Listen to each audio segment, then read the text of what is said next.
The Lone Ranger failed to ride 'em high at the box office, and that is leaving Disney with a dilemma. Or is it? Erik Childress, our movie guy, is here. Good to have you on the show as always. People are jumping all over this Disney story after what is being called a flop. Hit the box office over the weekend. What do you think? Well, I think it's not good news. I mean, for the movie itself. I mean, this is a movie that's probably going to need to make at least another $400 million worldwide just for the film to even break even, and that's probably not going to happen. They're already expecting a $150 million write-off on this film, and a lot of people are using the John Carter reference. It's probably not going to be the biggest bomb of the year, but it's going to be one of them. What went wrong here? Was it a demographic issue with younger generations maybe not connecting? There are so many different theories and whatnot. I'm sure for every theory you could probably come up with, you could probably offer a counter argument as well. I mean, the demographic thing.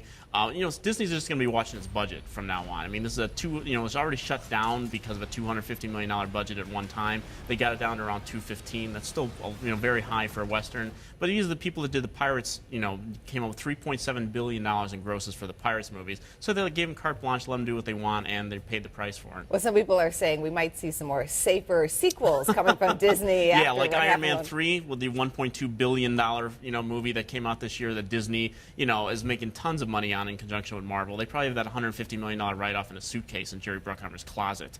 So they're sure they're going to be just fine. Here's a look at the numbers at the box office from the holiday weekend. Despicable Me coming in at $143 million.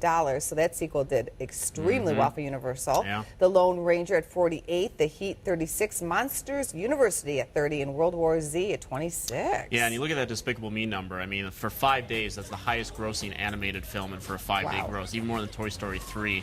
And Universal's having one heck of a year. I mean, since you really came down on them last year for Battleship, since then their numbers have been impressive. I mean, they're already looking at like $1.7 billion in profit just this year from the movies. They have 5 of the 10 most profitable films this year alone, and that includes Fast and the Furious 6 and Despicable Me 2, which in just about a week and a half with the international numbers, over $300 million. It's only a $76 million budgeted film, so it's already one of the most profitable films of the year. Coming out this weekend, Grown Ups 2 and Pacific Rim.